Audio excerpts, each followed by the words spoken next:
요즘 K방산이 잘 나간다 이런 소식 많이 들으셨을 겁니다. 새로운 성장 동력으로도 거론될 정도인데요. 1분기 실적을 보면은 우리나라 방산 산업의 맏형이라고 불리는 한화 에어로스페이스의 실적이 그렇게 좋지 않았습니다. 영업이익이 83% 줄었는데요. 오늘은 그 내용 자세하게 알아보도록 하겠습니다. 기업의 흥망성쇠를 짚어보는 시간이죠. 기업 생생스토리. 오늘은 한화에 대한 이야기 나눠보겠습니다. 기업하면 이분이죠. 오늘도 리더스 인덱스의 박주근 대표님 모셨습니다. 대표님 어서 오십시오. 네, 안녕하세요. 오늘은 한화에 대한 이야기 할 텐데요. 먼저 우리나라 방산 탑4 이렇게 4개 기업을 이야기를 하잖아요. 어떤 기업인가요? 우리나라 방산 탑4는 역시 방금 말씀한 하나. 그리고 하나 에어로스페이스라 그러죠. 네네. 그리고 우리가 항공기 만드는 전투기 만드는 카이. 카이. 예. 그다음에 현대 로템이죠. 우리가 K2 전차라고 알고 있는. 그리고 미사일을 전문으로 만드는. LIG 넥스원 이렇게 해서 방산 4사가 됩니다. 네. LIG 넥스원은 그 뭐지 정밀 타격이라고 부르는 거예요? 그런 거 주로 만드는 회사인 것 같고. 그런데 한화 실적을 보니까 조금 전에 소개해드렸는데 1분기에서 한화 실적 상당히 좀 안 좋게 나왔어요. 에어로스페이스. 왜 이렇게 안 좋았습니까? 그렇죠. 매출은 괜찮았어요. 매출은 이 4사의 매출을 합치면 전체 매출은 4조 한 천억 정도 했거든요.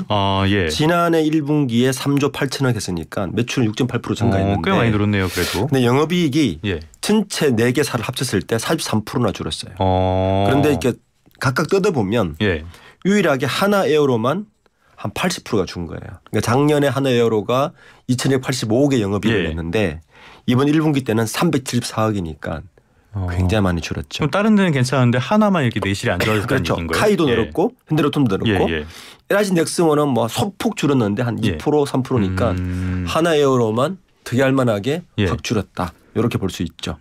요 한화 실적에 대한 이야기는 조금 더 이따가 좀 더 다뤄보기로 하고요. 먼저 흥미진진한 방산과 기업 이야기부터 가보도록 하겠습니다. 한화하면은 한국화약 요거죠. 그렇죠. 이 하나그룹을 볼 때 뭐 그룹 이름 자체가 한국화약이죠.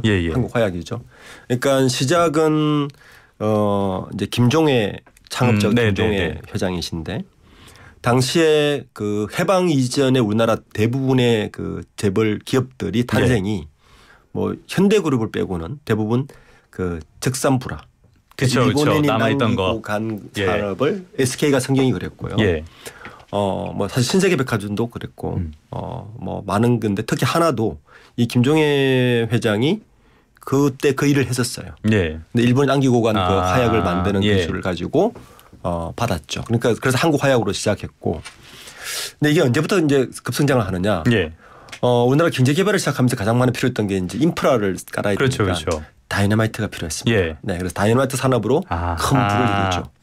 그 뒤로 하나그룹은 대부분의 기업 성장사는 대규모 M&A를 통해서 기업이 차곡차곡 성장을 합니다. 그러니까 첫 번째 가장 큰 M&A는 뭐 그 우리가 좀 하나 갤러리, 하나 백화점, 그 갤러리 백화점, 갤러리 유통도 하나 있었고, 이제 그 다음에 하나 생명을 인수하면서 이제 금융 산업으로 진출을 했고, 지금 63빌딩 그렇죠.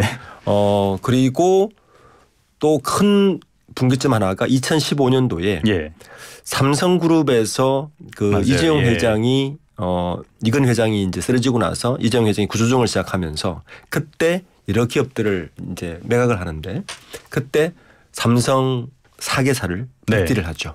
그때 가지고 온 게 테크인. 지금의 하나에어로의 전신이 됩니다. 물론 하나 자체의 방산업을 가지고 있었지만 대부분 화약이나 이런 거였고 실제 지금 같은 우리가 K9 전차라든지 이런 것들은 하나 테크인에서 가져온 거죠. 그러니까 실제 하나 에어로의 전신은 하나 테크인으로 봐야 되는 거예요. 그때가 큰 분기점이었고 그리고 가장 최근에 또 큰 분기점이 됐죠. 대우조선해양. 하나 오션입니다.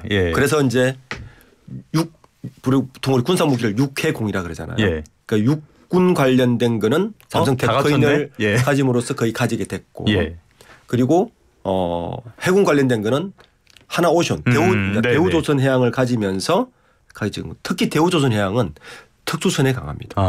잠수함, 구축함 이쪽 원래 강했어요. 그러다 보니까 하나그룹 입장에서 굉장히 큰 시너지가 만들 수 있는데 남은 게 하나 있죠. 공군.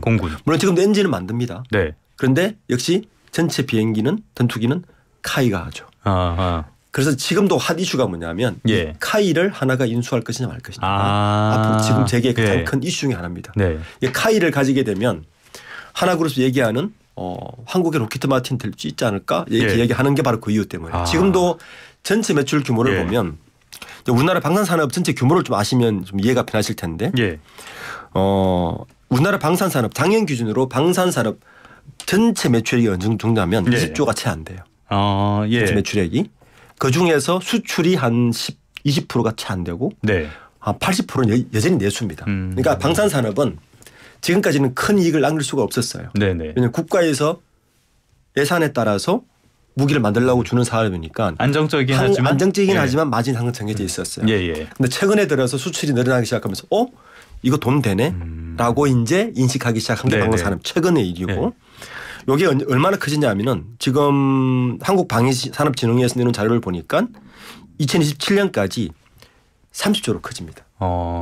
이 방산산업 전체 매출액이.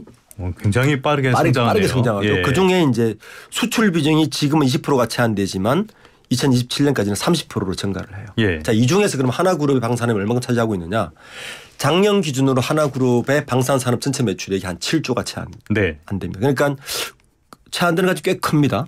20조 중에서 한 6조, 7조를 하니까 30% 이상 하고 있기 때문에 카이까지 가지게 된다면 사실은 우리나라 방산산업의 50%를 가지게 되는 거라서 독점적 사업이 됩니다. 카이까지 가지게 되면 음모론의 주인공이 되지 않을까라는 그럴 수도 있는 살짝 드는데 그 나라의 방산산업 하나를 한 기업이 50%를 가진다.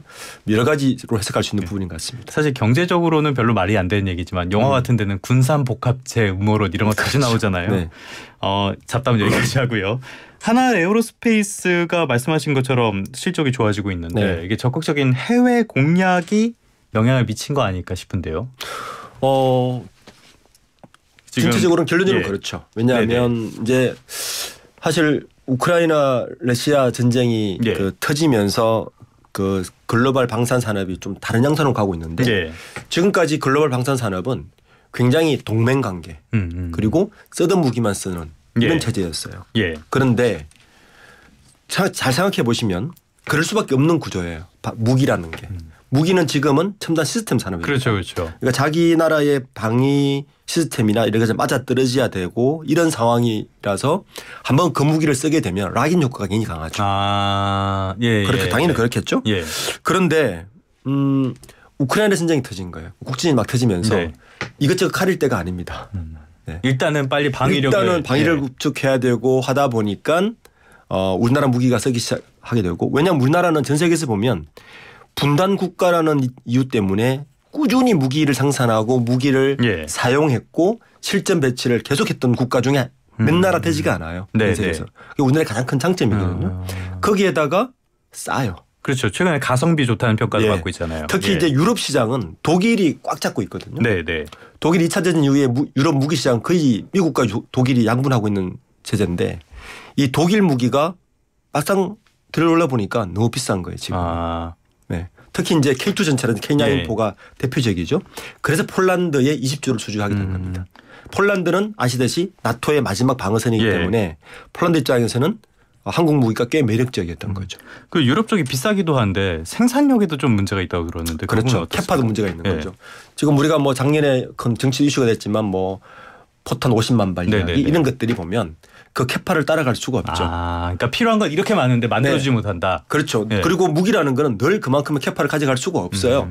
기본적으로. 그렇죠. 산업 특성상 전쟁이 일어나지 않는 이상. 그렇죠. 우리나라는 제가 말씀드린 대로 늘 분단 국가였고 늘 무기를 준비해야 되는 국가.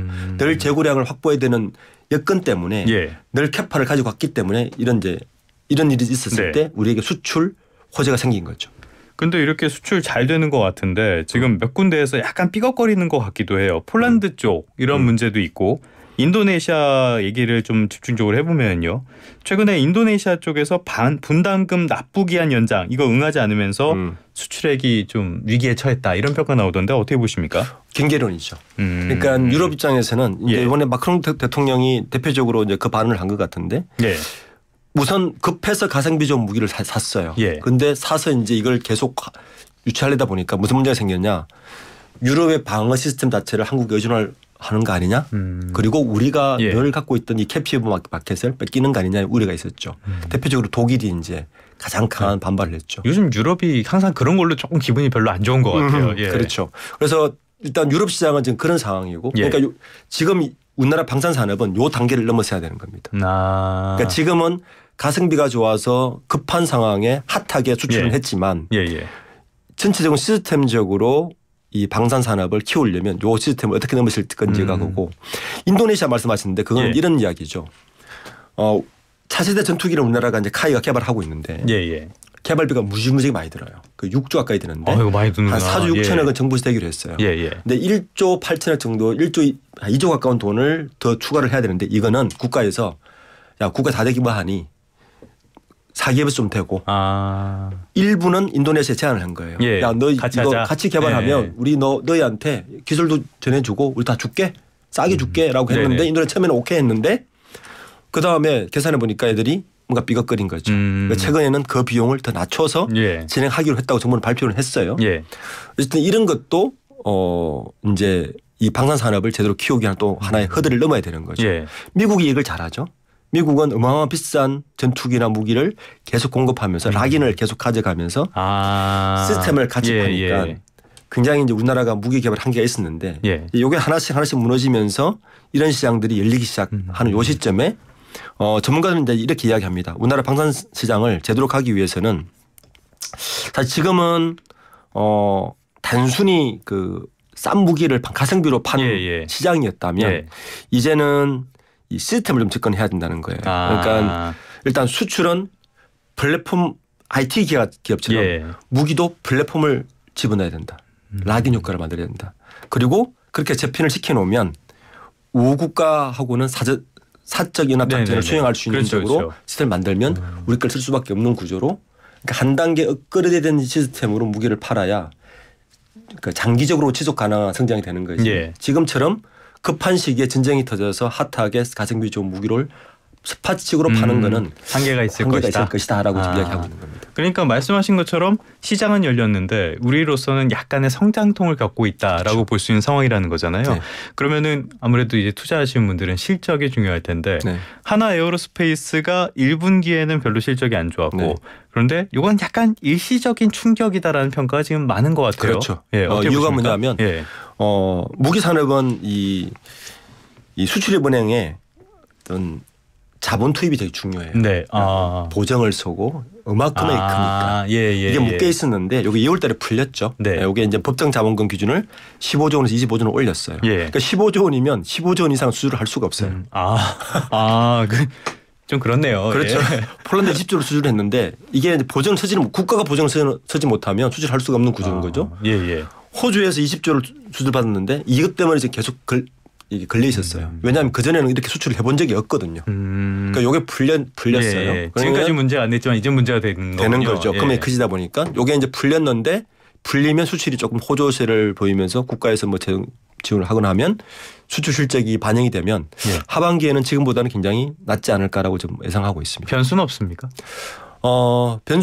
늘 변수는 있죠. 그럼요. 그런데 이게 일단은 이번 그 러시아 우크라이나 전쟁이 아직도 원래 끝날 수는 있겠지만 뭐 지속되는 부분도 있고 여러 가지 지금 전 세계적으로 이 방위 산업 예산 자체를 늘리고 있는 것들이 우리에게는 호조죠.